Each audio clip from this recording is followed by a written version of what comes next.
away for a little while. I've been a bit ill. If you follow me on the Ono Coffee channel, you know by now that I've been a little bit ill for the last 6 weeks or so. I ended up getting a tick-borne illness called Babesia, and it was kind of rough.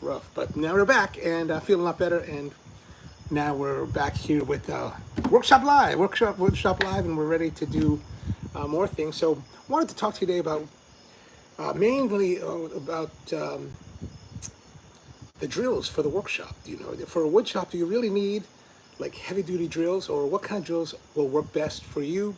And also want to go through some of the things that have been happening here in the wood shop for the last month or so. Some new things that picked up here, just a couple of things that might be of interest to you. One of those things is there's actually a big parking lot sale at Harbor Freight this week. It was weekend. I've got their flyer here if you're interested. They've got a bunch of stuff on sale, some sockets. If you don't have sockets, they've got sockets on sale. They've got, what do they have here? Some drill bits, 40% off drill bits and all step drill bits. Not the titanium, but you know, there's Warrior, which is their lowest quality. Then the highest, of course, is their Hercules, and the Hercules, they've got both. They got sets of drills, drill bits with both with just regular shafts and with impact-driven shafts. So those can be nice deals if you don't have them. I've got just the real cheap ones. I bought these before. I think they were called Warrior, and these are fairly decent. You know, I mean, just for general drilling, like it's very affordable, and they give you a wide set. Now, this is missing some because basically I have broken them, and eventually I'll just buy a little set to replace it. But it comes with a little handle. This is the Warrior brand. The Hercules has a nicer case that closes, more like a DeWalt kind of case. So that's always very nice. What else do they have here? They've got, if you don't have a tool chest, that's the Yukon storage, the Yukon storage chest, $2.99. That's a good deal for the workshop. One of the great deals that I ended up buying was these, what are they called? Microfiber cloths, Grand's microfiber cloths, 12 count for $3.96, $4. I got that myself here. That's always a great deal. I always wait for sales on Harbor Freight when they have these on sale, and then I buy a few, but I've still got a whole bunch of these stacked up. I probably have another like 3 packs of these, so that's 36 plus this, so I don't really need to buy a lot more and stock up on that. What else do we got here? One of the things that I did get, oh, here's something else. These Braun 4-foot lights, they're workshop lights. They're really nice. Actually, I've got 4 of them that I bought previously when they were on sale. I think when I got them, they were on sale for $17. I bought a bunch of them. I'm going to put them up here in the workshop eventually so that it can be nicer. Let me just see if that's going to clear up. Okay, good. And eventually we'll put that in. It's just been kind of hot now that I've been out. What else do they have here? If you don't have an air compressor, this is a pretty decent air compressor for $199, $200. That's not bad. What else do they got here? They have some metal cutoff wheels in case you need that. They have some gloves. Oh, the nitrile gloves. They have nitrile gloves. These are the 5 mil. They have all their nitrile gloves are on sale. This is like $6 for 100. I normally get my nitrile gloves from the restaurants, the supply store. They tend to be the cheapest. Like these I think are normally like $11 or something like that. For me, they're a little bit pricey, especially when compared to the restaurant store. The restaurant is called, the restaurant store. When compared to their stuff, these are a little more expensive. I think these are 5 mil. They have 7 mil and they have 9 mil if you really want to get thicker ones. Maybe I'll go back and get some thicker ones. They go up like $7, maybe $9 for the most thicker one. Now, one of the things I did get that I'm really kind of excited about for the workshop is this. This is the titanium Flux 125.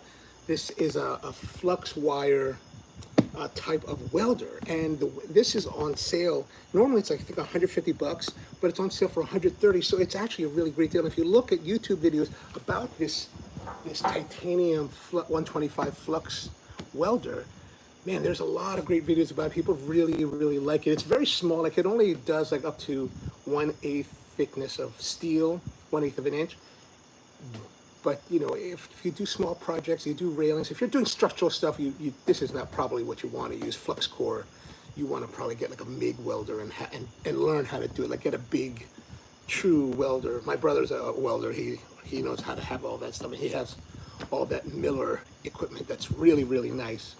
But you know, if you don't have that, available to you, then you know, I get a lot of halo. I'm trying to figure out how not to get so much halo on us.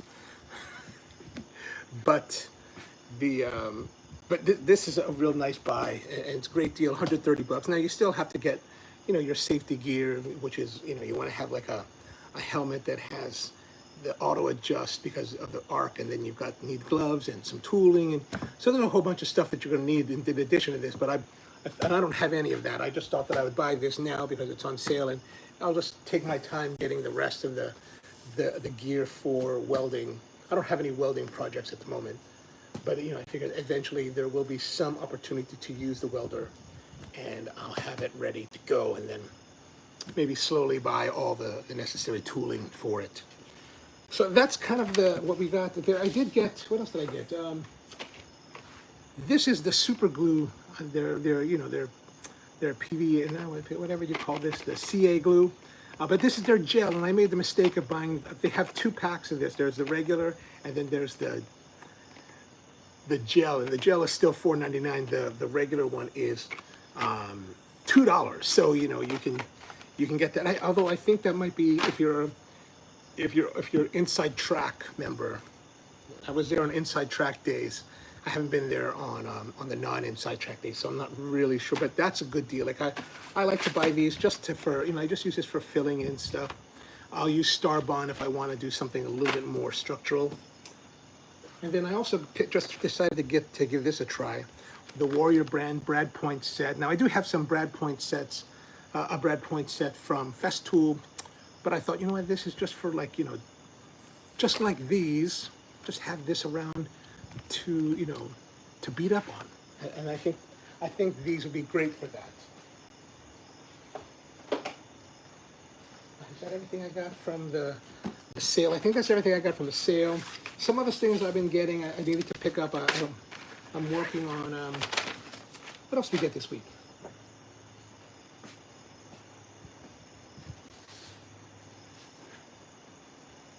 Some of the other stuff that I picked up recently is, I was looking for, I heard about I saw Stumpy Nub's video where he was talking about nails, and specifically cut nails. And I was like, that's kind of interesting.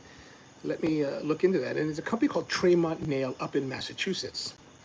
And they make old school style cut nails that what they do is they stretch the fibers. I got a little sample board that I've been working on here, just trying to test it out. And you know, they actually, the way they're shaped, let me get one of these. This is their clinch rose head nail. I picked this up at Paul B. Hardware in Ephrata and in Lititz, Pennsylvania. I happened to be up there. Oh no, that's not the right one. I got this one, the decorative rod head black oxide in 2-inch. I picked this up at Paul B. Hardware, and as you can see, it's got this, you know, interesting shape. Maybe if we did it this way, is that better? That's probably way better, but you can kind of see the shape of it. It's got an interesting head, and they cut these on these old, like, antique machines that are really kind of, you know, unique to this style. But what it does, because of the shape of the nail, it wedges itself between the fibers of the wood. So you have to kind of be careful in how you're putting the nails in. Like these smaller clinch rose head nails, and this is the 1-inch. These are a little more for decoration and furniture making, right? And these, you can see them here in these walnut and cherry. You have to put them in a way so that the narrow part here goes along with the grain. You don't want to put it across it because it'll split the grain. As you can see, I split the grain here as I was driving this larger one, and it kind of tweaked itself. Because they're wedged in here, they're actually very difficult to remove. They say it's almost impossible to remove them because instead of like with with regular wire nails that are round, cylindrical, these wedge shape actually like work, you know, they're pushing out the fibers like this. And the way, and because it's wedging it, it just makes it much more secure and more difficult to remove in case you need to try to remove them. And this is just some pieces of scrap that I was just kind of trying to understand how to drive it in. And as you can see, I learned that you definitely don't want to make a mistake. And I was using them on one of the chairs that I was building. Oh, I was actually getting the clinch head nails because I wanted on these Alexis chairs, I wanted to try to like put them in here at the top, drive them in so that they would be a lot more secure, because sometimes it's during the glue up, it's a little bit hard to get these to be totally flat, and sometimes I've had them tweak a little bit. But that's actually quite, I found out that these 1-inch nails are too short for this application and kind of difficult to drive in correctly. So I probably need 1.5 inches. And yeah, so you could do, you can call them directly. They're called Tremont nail. Tremont nail from Acorn Manufacturing up in,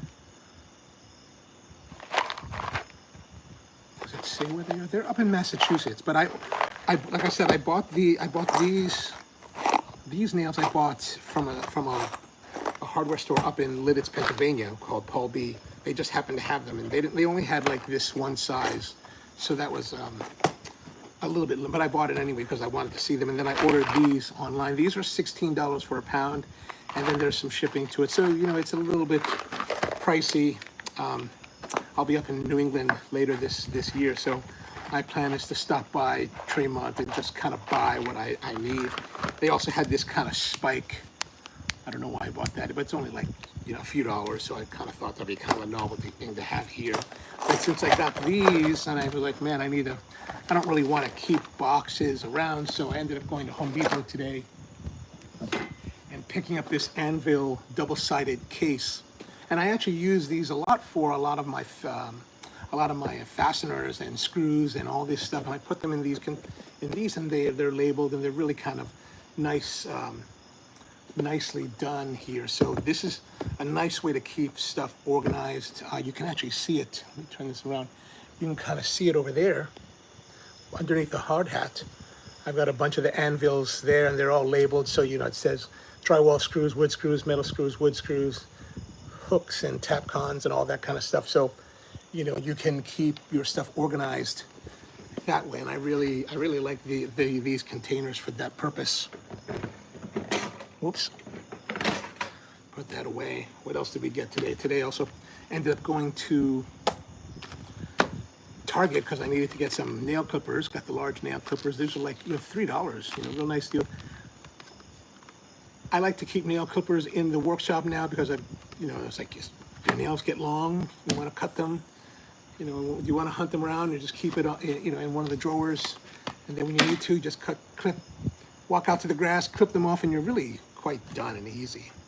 Another thing that recently I picked up, you know, one of the things about like my local wood shop here is a place called Woodcraft, and Woodcraft is really great. But when it comes to the MFT style tables, you know, like these MFT style tables where you have the 20 millimeters by 96 millimeter dog holes, Woodcraft is typically, you know, behind. Like they've got stuff for 3/4, but you know, not much for 20 millimeter. But finally, they decided to come out with these Wood River lock mutts. And I gotta say, I saw that on the latest flyer. They just came out with them. It cost $20 for 2, and I was like, you know what? They have them 3/4 and 20 millimeter, and I was like, you know what? Let me go pick up a set. And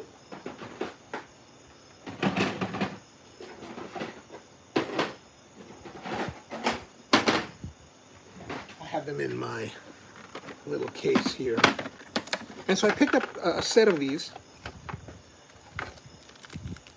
And you can see, I'll just use one, but you can see this is the lock mutt, and it's actually fairly nice. I got when you compare to the to the TSO, this is the TSO.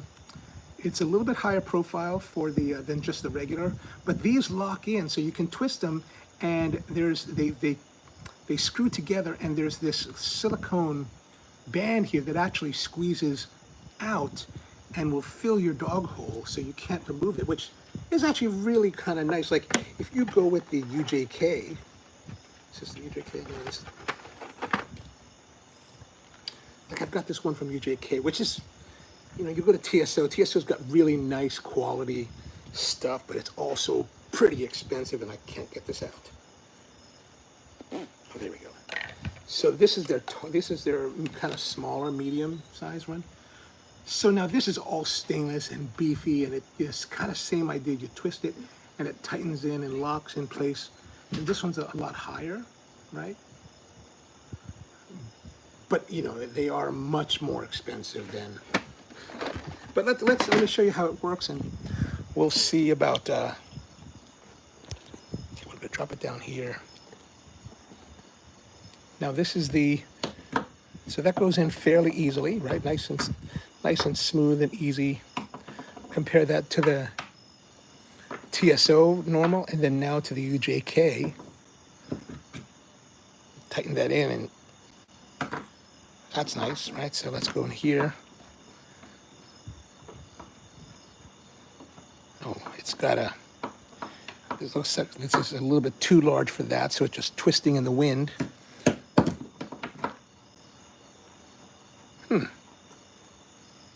Let me just open it up a little bit more. Oh, that's distressing. There we go. Now you get that in, and it's tight. Now the UJK, even though it may be slightly wide, the UJK is a lot more positive in the way that it locks. This one, you kind of have to squeeze it out a little bit. You want to compress it a little bit to enlarge this so that it actually fits snugly in, and so that the silicone catches, where this one doesn't really need that. It's machined in such a way that, I mean, and you can tell that it's very smooth, this action of the UJK. Smoother than this. Like this is a little bit rough, a little bit tight, a little bit less, more rougher. This is definitely more elegant. So, but I forgot how much these cost. These are, of course, if you go to TSO's website, they're expensive, and they're not, but they're nice. They're very nice, but pricey. But they come in a nice little case. There's no case for these, but oops. But they're fairly good. I mean, they're $20. You can't beat it. I think these are maybe around the same price, but these are locking. So, now when they're sitting, and I did nick this with the trim router when I was chamfering the other day, but that's to be had.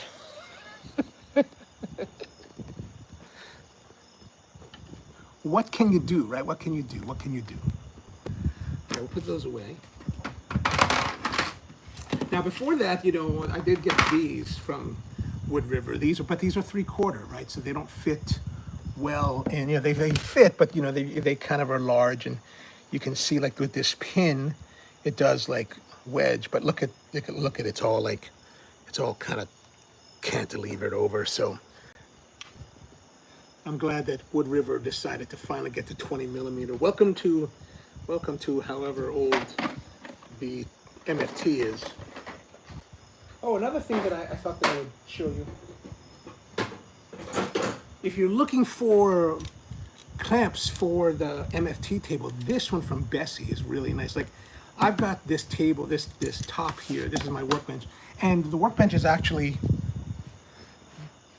originally 2 layers of 3/4, so it's 1.5 inches thick. So I can't use these type of clamps in it, right? Because it just won't go down, right? It just won't go down. So 3/4 MFT works, right? So if I go to here, this is a 3/4 top, that works, right? That's easy to work with. But in a 1.5 inch top, you just can't do that, right? So these are designed for the 20 millimeter dog holes. You put it in, you open that up like this, push it down, and it locks in solid. So these are by Bessie. They're about $65 for a set of two. But these have been working out really great. And I do have the regular MFT 80s from Festool that I also use. These MFT 80 HZs. These are relatively pricey. They're like $50 or $53 per one. They're really great. Like, I really like these a lot. You know, you put those in and, but you know, as with anything Festool, it's kind of pricey. So you have to balance that out with what you want. Let me put these away. If you have any questions as we go along, feel free to ask to drop them. Also, if you have any questions after the fact, drop them in the comments, and I'm happy to talk about things. I think that's pretty much everything that I've... Oh.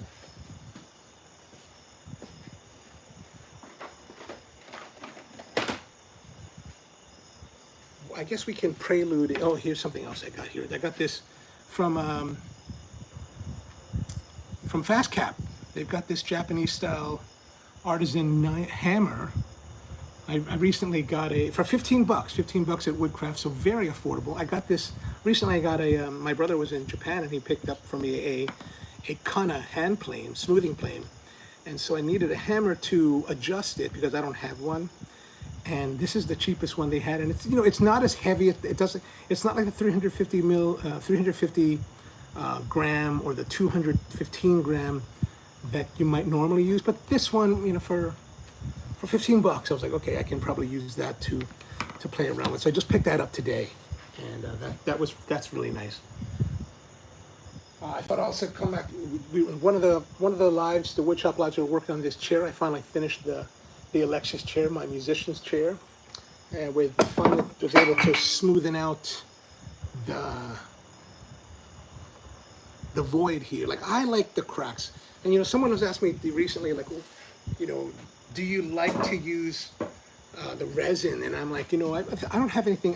There's a lot of river tables that I've seen that I think are really amazing and beautiful, but for me personally, I'm not really big on, you know, using resins to make, you know, I don't really want to encapsulate my projects in plastic. You know, like, for example, let's say this hammer I just got, as I was, you know, toying with it at the store, you know, it's got this finish on it, and I'm just thinking, I hate this.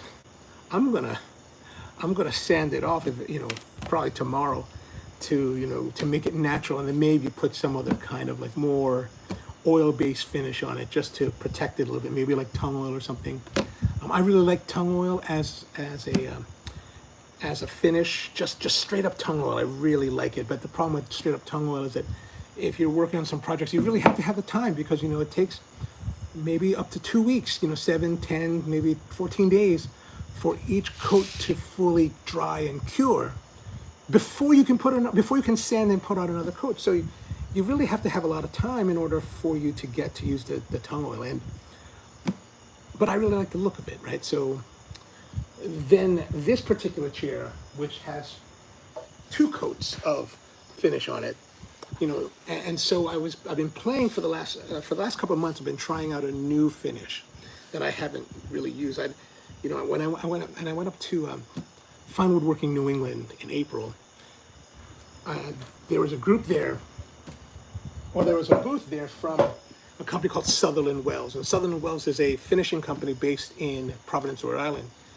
And I met the owners, and they were very nice, and we're talking. And I'd only heard about Sutherland Wells because their distribution is very limited. Like, there's no one where I live that sells it, you know. And plus, everybody's in YouTube land is all into Rubio monocoat, which I have yet to try. So I have nothing to say about Rubio, good or bad, because I've never used their finish. I've used a lot of the other ones. I've used, what have I used here? In addition to the tung oil, straight up, I've used a lot of Waterlocks, which is kind of a polymerized tung oil. Tried and True, Osmo Poly-X. I've used Rock Hard from Mohawk. There's a few others that we've done.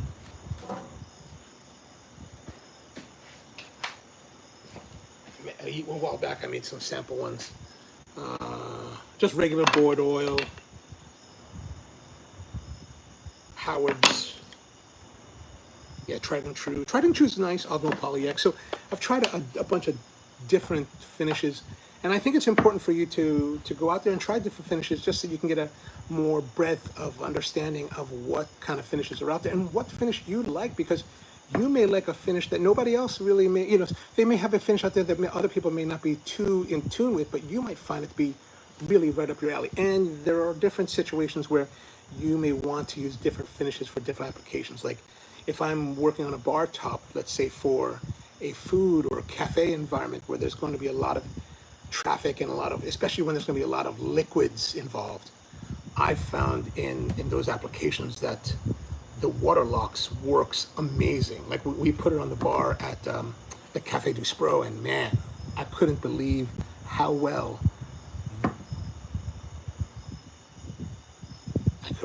that finish worked. Like it was, I had we had left accidentally overnight, you know, drinks and water and stuff, and just sitting on the surface of the bar top, and no kind of discoloration or anything like that, or any kind of cloudiness. Really amazing what that what the Waterlocks can do. But it's not really, you know, it's not always particularly applicable for every situation, right? Like if you want to have more natural feeling wood, then you want to go probably in another direction. And again, I like the tongue. Now, like I said, I found met these guys, Sutherland Wells, and they have polymerized tongue oil, where they change the structure of the tongue oil so that the tongue oil will cure in about 24 hours.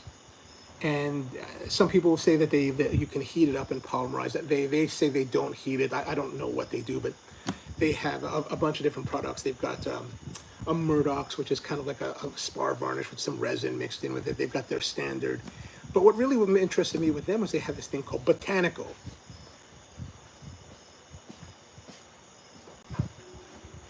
And the botanicals are citrus-based, so orange peels that are, you know, left over from, like, let's say, juice production, are used to extract some kind of, you know, I don't know, medium that they're mixing with the polymerized tongue oil, and it allows evaporation, and it's also very VOC compliant. So it has this citrusy smell to it, but it's not overpowering, and it's not a VOC thing, so you don't really get ill from it. Now, they had little samples. They had different sizes. They got gallons, you got 5 gallons, you got a quart, and they're kind of expensive, right? I thought they were. I was like, whoa, that's kind of expensive. I mean, maybe not Rubio expensive, but you know, I thought it was kind of expensive. And so I was like, do you have small ones? They're like, how much are these small ones? They're like, well, these are $16. So I bought one of these, 16 bucks. And I've been using it since April. And I finished one chair completely with 4 coats of this Botanical, and I'm liking it. I'm liking it a lot. I like it a lot overall. That was the first one I did for. Most of them I've only done with 2 coats, like this particular chair here. Part of it is because I wanted to be frugal with the small amount of finish that I do have. I just kind of, like, you know, did 2 coats. I did 4 coats on the other one because that one is actually going to a client. So very nice, very nice. I appreciate that. And another thing they have here is this. They have it all, this polymerized tongue oil, as a paste under a Teddy's brand. So you can take this and you basically just, it's a paste, and you just kind of rub it on. I actually did my knife with it. This is just a project knife from Woodcraft that I used some Hawaiian koa wood on it. Then I put the Teddy's, just 1 coat. You know, it's just to put it on there. Maybe I should put another coat. Maybe I should put another coat right now and see what it does, right? Let's get some blue shop cloth, and then you just kind of take the Teddy's. Just kind of, whoops. It does have a little bit of a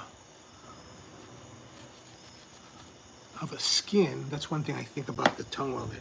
So we got a little bit on here, and we're just gonna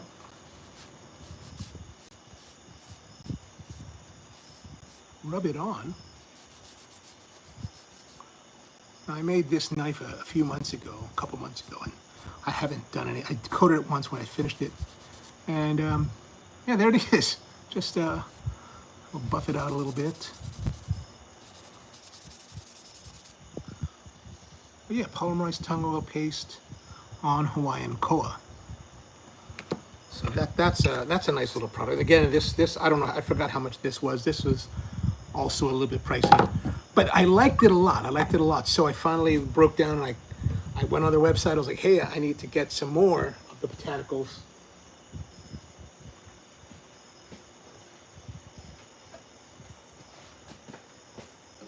And I ordered this quart of the botanicals, and these are $68. So they're pretty.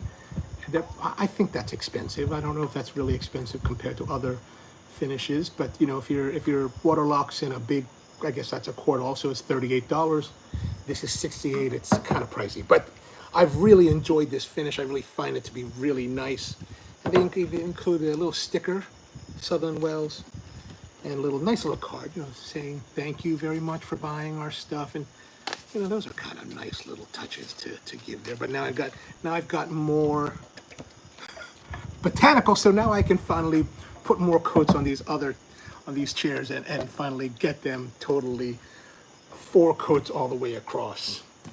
So that's kind of the excitement that I have this recently, right? So, but yeah, you know, and the interesting thing, I was doing some searches on YouTube about Southern Wells, and there's really nobody using it except for like the only videos you see out there about this finish are from Southern Wells themselves, so made by the owners. And I'm like, well, how could nobody pays attention to this? And I remember when I heard about them, you know, they're really kind of an esoteric brand. Like you don't really hear about them.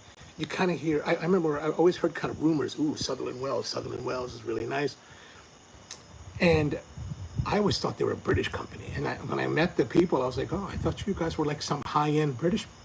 The kind of, you know, the owner, the woman, she was like, I was like, you know, I always thought you were some high-end British brand. She was like, well, we're actually a high-end American brand. And we were laughing about it. It was really kind of a funny moment, not a pompous moment, but they're really, really nice people, and the finish I've really liked. And yeah, so 24 hours. So what you do is you wipe the coat on. You can wipe it, brush it on, whatever you want. You wipe the coat on, let it dry for a few minutes, maybe 5, 10, 15 minutes at the most, and then wipe it off, you know, with a clean cloth to make sure that any kind of excess is all gone. Let it sit for 24 hours, and then the next day, at 24 hours, you want to sand. You know what you want to do is, yeah, you want to sand 600. First coat, 400 grit, and then you want to vacuum and then tack cloth it, and then coat again, wipe it off, and let 24 hours, come back, 600 grit, vacuum, tack, put another coat on, wipe it off, wait 24 hours, same process again, 600, vacuum, tack, coat, dry, and then after your 4th coat, you're pretty much done. I did a little bit of buffing on the chair for the client, and not too heavy buffing, just nice, just a little bit. And yeah, so actually the chair is actually in the house and just kind of curing for the next few days until I call them up and say, hey, it's ready for you, come pick it up. But yeah, so Southern Wells, if you have the chance to check them out, just call them up. But you do have to pay for shipping, so it's a little bit pricey. I think it cost me like $77 total with shipping. It was $14 shipping. That's what it was, $14 shipping. I did get a discount. There's, I think, a 10% discount if you use the code Doyard. David Doyard, you know, has it on his Instagram, so you can use Doyard and I think it's 10%, maybe 15%, but 10% at least. Doyard, Douyard. You heard it here. And when you're checking out on Southern Wells, there's a thing for a discount code. Put that in there, and that will give you just a little bit off. So it always helps. It always helps to save a little bit of money. All right, so to our other topic, what I wanted to talk about tonight was about drills in the wood shop, right? What kind of drills do you really need in a wood shop? What's too much, right? And let me just show you, and this topic kind of came to mind because I recently bought a drill from DeWalt. I had this drill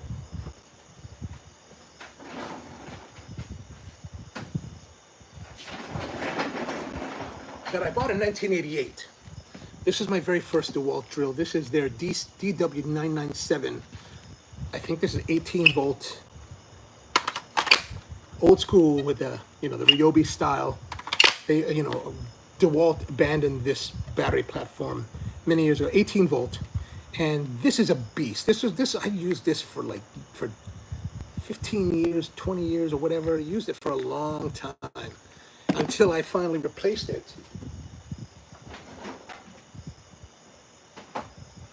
with this. This is their 12 volt DCD 710, and it's a 12 volt, and it's not a, it's a nice drill. Actually, I think I always told myself, I was like, I think this has more power than this 18 because it's just newer. Like I think I got this maybe 2012, maybe 2010, and it's a you know, for what I was doing at the time, it was perfectly fine. But the thing about DeWalt is that if you go to the DeWalt service center, if you go to DeWalt officially, they have something called the trade-up program. So if you have old tools, they have a trade-up program, so you can trade in your old tools for new versions of the tools or any tool at a pretty good discount. So I was like, you know, looking at that, I was talking to the guys there, and I was like, how does this work again? They're like, just bring us the old tool and we'll exchange it, and you can take one of the newer ones for a good discount. And I was like, well, how much are they? Like, I was looking at the DCD 860, I think it was, or 801, or whatever, the 800 one. Because I was looking online, and that was supposed to be a really good one. Then I just realized that there's a new one, the DCD 1007, which was their highest end. It's like the super hardcore DeWalt drill. And I was like, how much is it going to cost me? $149. I was $149, and here it is. This is their big mama. It has 3 speeds. It's got clutches. It's got, you know, all drills, and it's just like the beast. It's got a light here. You can turn on the light and move it around. I mean, this is their beast. This is everything that DeWalt. I mean, this is the drill of dreams right here, right? Like, this is the monster of drills, and it comes with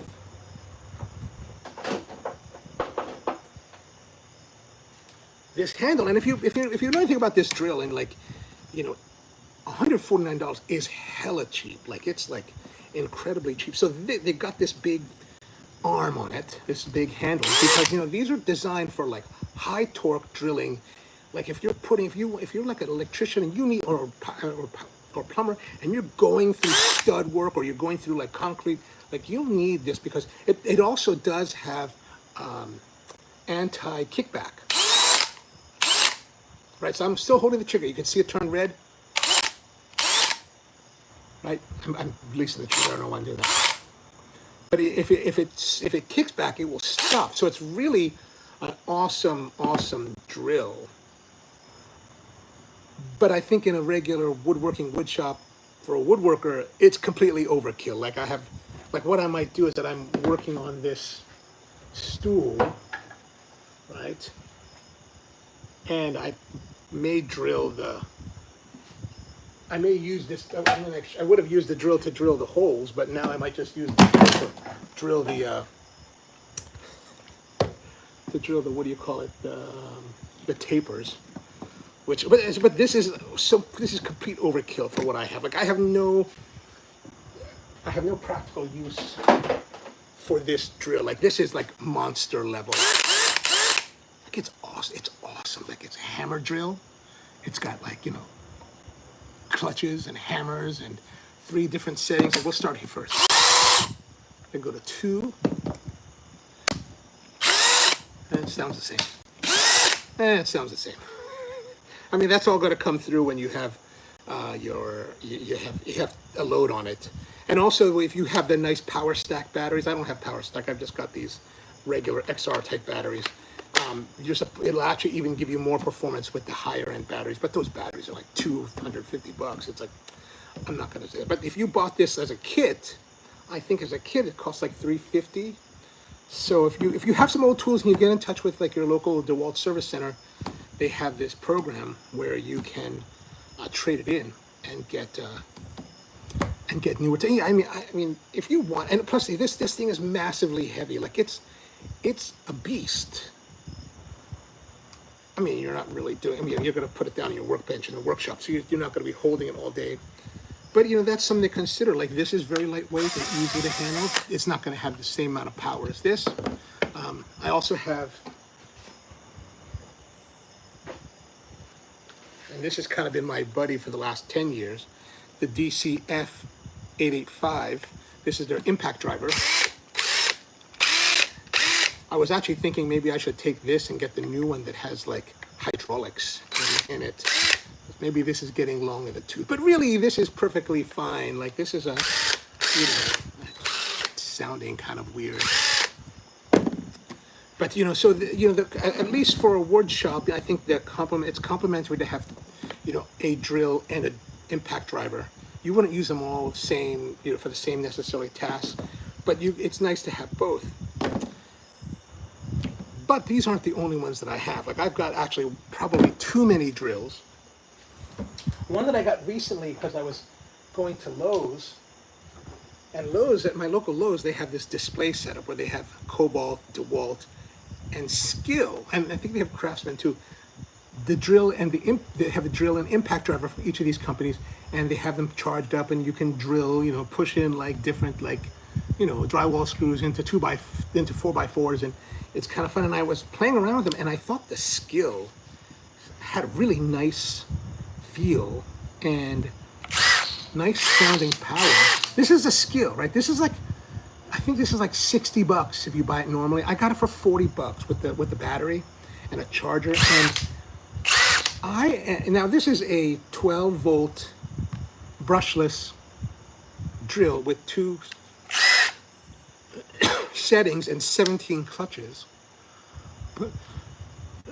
And you can see I've been using it. It's kind of dirty. I have been using it quite a bit. It's actually been a great performer. I am so surprised with this. When I was in the hospital, they had during that month that I was there, or the past month that I've been ill, the Lowe's had this deal where you could buy the impact driver with, or a bunch of tools with impact driver with the battery, and get another tool free. And I was like, for like $70, and I was like, I totally missed out on that. I really wanted I really would like to get the impact driver just to have it as a great comparison.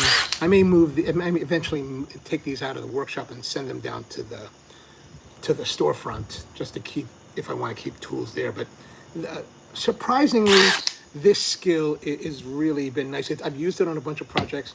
It works fairly well. I mean, there is a point where it's not going to have this much oomph like this has, and certainly this will topple them all. So, but for a lot of tasks, this is going to be very, very ample for most woodworking shops, save for maybe, you know, heavy duty, like driving into if you're using very thick woods, like if you're using big timbers, this is not going to be like, you know, 6-inch timbers. You're not going to be using this to drill into them. Like this would be, you would be killing yourself. You know, you'd want to have something like this. Now, other stuff that I've got here, I've got a set of Festool drills that I've had. My first one was the CXS 12, which is more of kind of, there's a 12 volt, and it's kind of the oddity in the Festool drill world, because it's the only tool that has a 12 volt battery, right? This is their 12 volt battery, whereas, you know, the regular batteries are 18 volt, and they're totally different. Now, they'll fit on the same charger. Actually, these two will fit on the same charger, but they're not interchangeable, right? You can't use this on here and vice versa. You know, they do have their own setup. But this drill was the first one that I bought, and it was expensive. Festool is hella expensive, right? This came as a kit with a bunch of accessories and different, you know, add-ons for $350. But man, I gotta say, this has been an awesome drill. Like this, I mean, it's got this Central Tech truck. And what is Central Tech, right? Central Tech, you may have heard, it's got the same 1/4-inch diameter, but it's got this longer shaft, right? And that shaft not just connects to here, right? Like if you look at these, they just connect on the outer, on this collet, right? Where this actually goes through this chuck and actually goes into this hole here. So it's actually being driven by the shaft of the motor, which, you know, gives it an advantage as far as, you know, positive torque or positive drilling or whatever, positive something. you'd have to listen to Sedge on Festool Live to get better. But it's electronic clutch, and you know you set it here with this little thing, and you've got two settings, you know, high and low, back and forth. It's got a light on the front. It's got this, you know, things to show your battery, and then they've got like little magnets here to hold your bits, which actually is, I find, super handy. Now, a lot of people use this for installations and cabinets, because it's compact and small. You can get into, you know, up into the corners of your boxes. I use this a lot for everything, and actually, when I got this, all I had was these two at the time, and I was building this workbench, right? So as you know, there are these 20 millimeter by 20 millimeter dog holes going through 1.5 inch plywood. And I was thinking, okay, maybe I should use this because this has got a lot more oomph to drill the holes, because I was using a Forstner bit. And then I thought, you know what, the Festool has this 3-year warranty thing that if I kill the tool, I can send it back and they'll give me a new one. And I was like, you know what, that's what I'm going to do. I'm going to use this. I use this drill to drill all these 96 holes. I also use it to drill all the holes on this 500 by 1000 millimeter, you know, 1 meter by a meter, half a meter, you know, torsion box, Ron Paulk style worktop. I actually did both sides, and then that, like you see, there's 3 on that side. So I used all of that to do. I used it also with the CXS12, and like I was thinking, will it kill it? Will it burn it out? And it never did. And it's a beast. It's a beast. Now, it doesn't have as much torque, of course, as this, or maybe even as this. Like, there's going to be parts where it peters out. But man, it's as a general use, everyday drill, this CXS12 is just awesome. It's been awesome. It's been awesome. Then the next one that I got was this old school TXS 2.6 10 volt. Now this one, I mean, this is, that's the highest clutch setting. It's a smoother device. It's got a totally different battery platform. It's a much older tool. It's probably 10, 15 years old, right? Oh, actually, we can see here that it says, it will say on the tool. Let me grab my glasses. I can't see without them.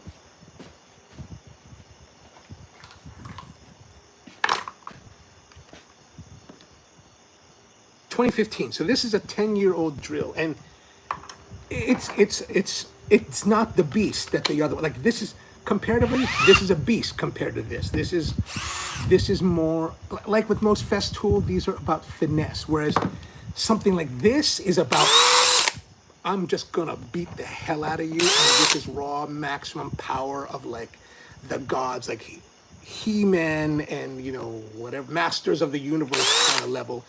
The Festool is more about the finesse, right? And this is the predecessor to this, right? So in the Festool world, they have these D-handle type of drills compared to the normal style of drills that we're used to here in the United States, where this is like, you know, it's top heavy here, right? So you're pushing here. This one you're holding and kind of like, you know, you're grabbing it here, and you're kind of, it's going to give you more leverage in certain situations, more pressure directly in line with the bit, whereas this one, we're kind of beneath the bit and always kind of pivoting, right? So, but the TXS, you know, I got this used on Facebook Marketplace for $75. The guy was like selling it. He was like, I'm selling this. And I was like, oh, I saw it on Marketplace. I was like, hey man, what's the deal? He's like, I just need to get rid of it. And I was like, I'm coming over right away. And so this is kind of like what I use as an auxiliary. You know, so sometimes you're using multiple operations where you're drilling and then you're going to put on a, oh, have I lost it? Oh yeah, here it is. You're going to put on a, what do you call that? Where you're kind of like, you know, making a, for the screw head. So you'll put, you know, you may set it up so that you've got that there, and then you've got let's not use that. That's just so beastly. But like, you know, let's say you've got, oh, this is a, so you've got, you know, you've got your screw. So you may want to, you may have 3 drills set up for you. So you start off with the, you know, to kind of give you that chamfered space, and then you drill into it, and then you put your fastener, and then, you know, so it's nice to have multiple drills, and, you know, for different situations and different setups, right? Now, so that's the TXS, and then there is then after that I got this T18+3, which is the Festool version of just a drill. So it's the comparable. It would be as comparable as this, and this I got this at a discount from a dealer that was selling these are discontinued models. And sometimes with Festool they're discontinued models because they made minor changes to maybe some of the accessories that came with the kit, and you can get things for fairly cheap. I mean, I don't know if I would say they're cheap. They're not like $75 kind of cheap. They're just kind of like maybe 20% off, kind of 10% to 20% off the original price for the tool, kind of cheap. So, but a lot of times they're good. Like this, or the next one was, you know, this one, the TID 18, which is the new one that's on the latest Festool Fest. I got this from Recon for $244 with 2 batteries and a charger. And there's a dealer that's up here in Maryland that I go to, and they've had this TID 18 kit with 2 batteries and a TCL 6 charger and a sustainer. They have it for $346, and the newest one is like 400. Like if you bought the new set, it's 400 something, $410, I think it is. So this on Festool Recon, which is their reconditioned website, they have tools that change all the time. This came up on the 4th of July, and this was $244 with tax. It was $231, I think, on the website, but $244 with tax. And you can't beat that. Like even if you were just to get the batteries and the charger, like an energy set, the energy set's like over $300. So for $244, I mean, what a deal. And this is their TID 18, this is their impact driver. So that would be the comparable to this one, right? This is the comparable. Again, with the Festools, right, even with these bigger 18 volt, you listen to them. If you were to go to the store and you sit there and you press on, let's say you press on this. It's kind of disappointing. You're like, what is that? Is that going to do anything? Especially if you pick up this 1007. Oh, again, masters of the universe kind of like power. And that's what you hear. You go to what are you doing? You go to the store, and you're like the big box store, and you're listening to how it sounds. Does it sound awesome? Right? So this sounds awesome. That sounds like a disappointment. But the thing about Festool, again, like I said, it's all about the finesse, right? So it's finesse. There's so much power in this drill. It's just coming to you with finesse. And that's really, I think, where the difference between, you know, let's say like something like this, which is about brute force, versus this finesse.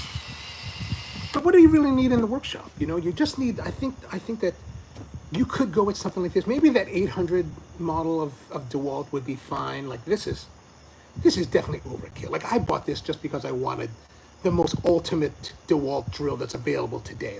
That's the only reason I got it. There's no practical reason that I should have this in the wood shop. I don't do any kind of installation work or, you know, construction work that this is really designed for. Like this is the construction. If you're in construction and you're like working hard like that, you know, you're not working like I am. You know, you're working for real. This is what you get. This is very nice. Like this, I really like these two so far. I've just started using this, so I haven't had the chance to really get to it. Now, one of the things about this older DeWalt is that, you know, I'm having some trouble with it. Like I'm finding that as I'm using this for drilling operations, and I'm trying to, sometimes when I'm drilling forward and then also, but definitely in reverse, sometimes it'll just pop out of the chuck. right? And it just won't stay in. Now that could be the quality of the Warrior impact bits, whatever. But you know, this I think is a lot more precise, right? There we go.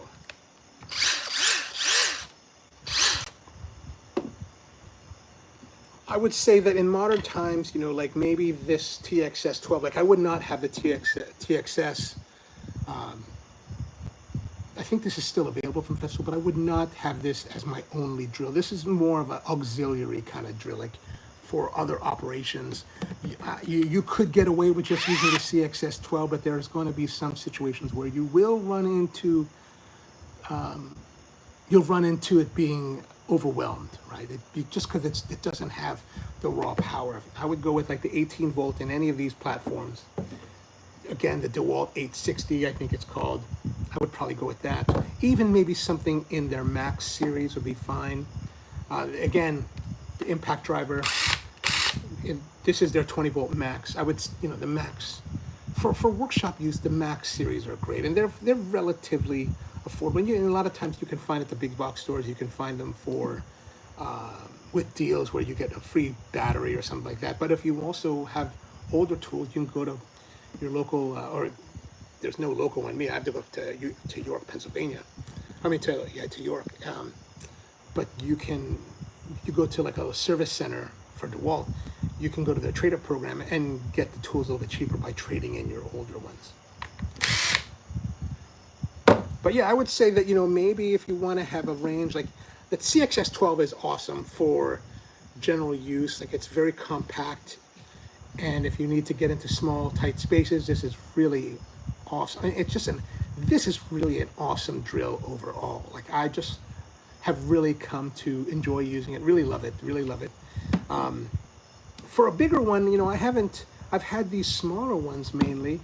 I haven't really been able to put the T18 plus 3 to use much, but I think, you know, these are, you know, if you get yourself an impact, a nice drill, you'll be perfectly set for almost every situation that you can run into. And for the most part, I wouldn't get this. Like this is, I mean, get it if you want the most beastly thing out there, but you know, it's not necessarily practical, especially if you're paying $350 for it. And it's heavy, and you know, get something that feels comfortable. Like this is a nice, smaller, more lighter, comfortable feeling. This is fairly comfortable. This is very comfortable. That's comfortable. Everything else is comfortable. This is a little bit heavy. So I hope this helps get some insight into what drills and drivers you might consider for your workshop. You don't necessarily need